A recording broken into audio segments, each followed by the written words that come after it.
Hi, and welcome back to another edition of History in Your Own Backyard. We're here today at the former Petersburg Distillery in Petersburg, Kentucky. I'm here with Matt Becker. Matt, how are you? I'm doing well, thank you. So tell me a little bit about the distillery. The distillery was created originally in 1817 as the Petersburg Steam Mill Company and ran that way for a number of years until 1833 when a fellow by the name of William Schneider came in and he added a distillery. And over the next 6 decades, it changed hands and grew to become Kentucky's largest distillery. So here in Petersburg, at one time the largest distillery in the state of Kentucky and one of the largest in the country, operated for a number of years. The reason this distillery became so big is because in order to market, I don't know how to exactly explain it. In order to market grain, the easiest way to do it is to turn it into something that's easy to move around.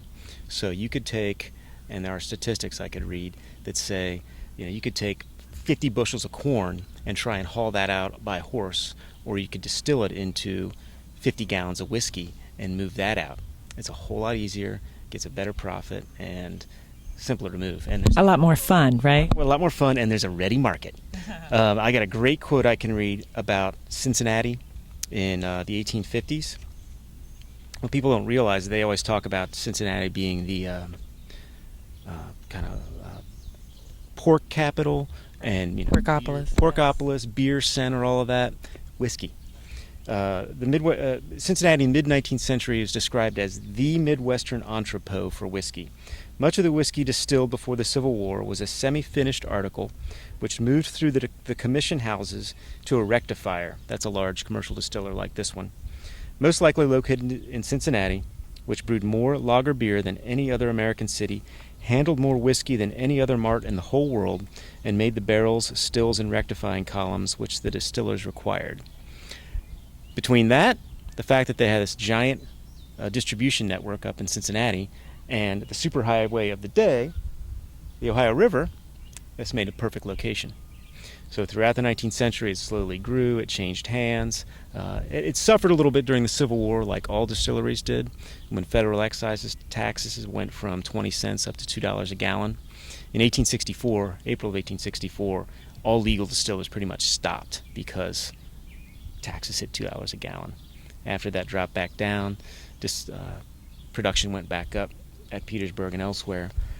And I want to say by 1897, when it was owned by Freiberg and Workham, another pretty good size company, they could make up to 4 million gallons of whiskey here. 4 million gallons of whiskey in Petersburg. And that was available all up and down the Ohio River and probably internationally. It had a number of different brands, and they were a monster company. Like I said, the biggest, certainly the biggest in Kentucky, and on par with the ones in Peoria, Illinois.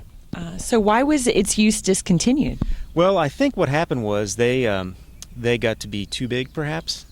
And as I said before, they competed with the Illinois companies, some of these big firms. And Illinois, it was I don't want to say all on the up and up.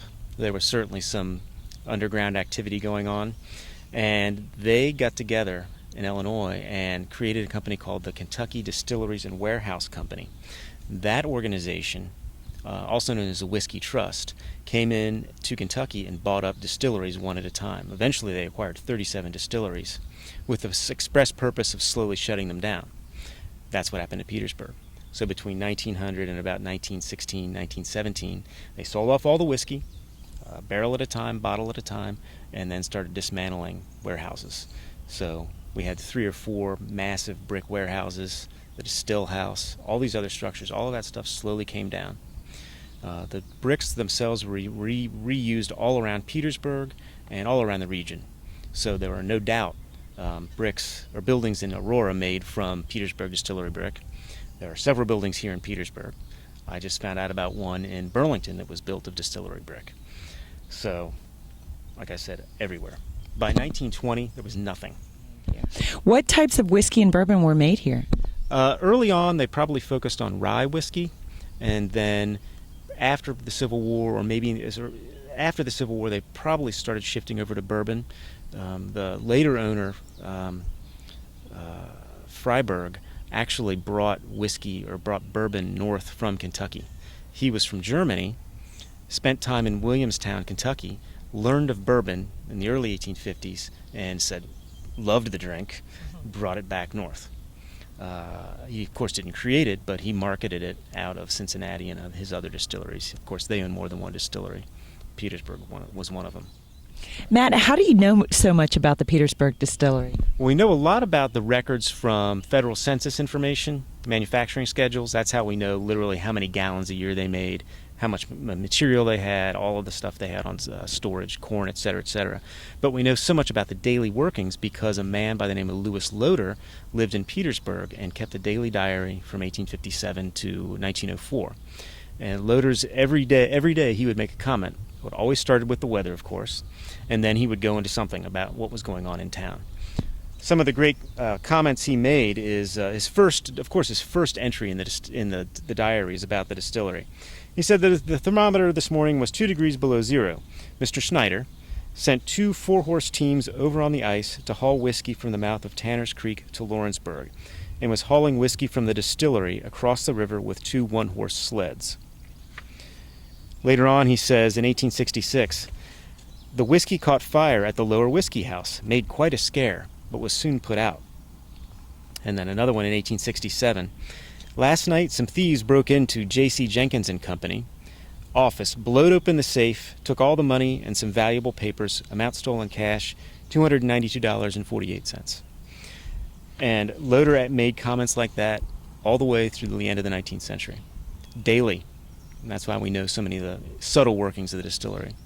So where did you find the diary? The diary was housed here at the Chapin Library in Petersburg for decades.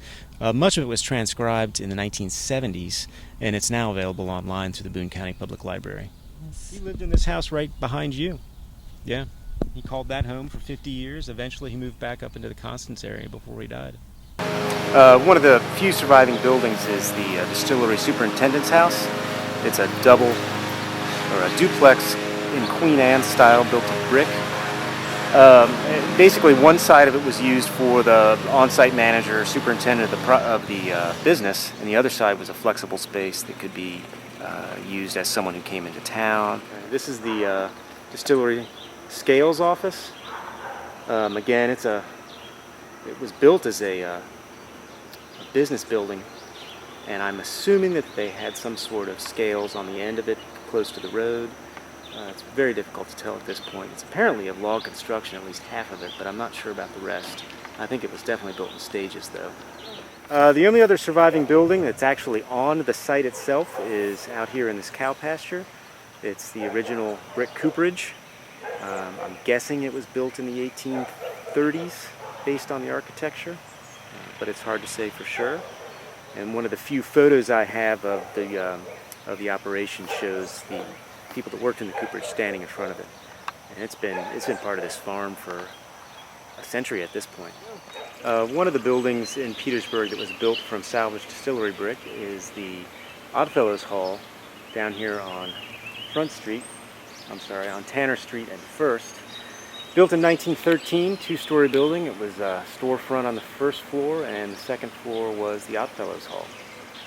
Still here today, and it's actually just recently rehabilitated as short-term rental property for overnight stays. Another one of the buildings that was built as the Petersburg Distillery warehouses were dismantled is the Petersburg Jail. All of 2 rooms. It offered maximum security for any lawbreakers that might happen to raise a fuss down here in Petersburg. Again, it's almost 100 years old at this point, and as far as I know, hasn't been used in quite a while.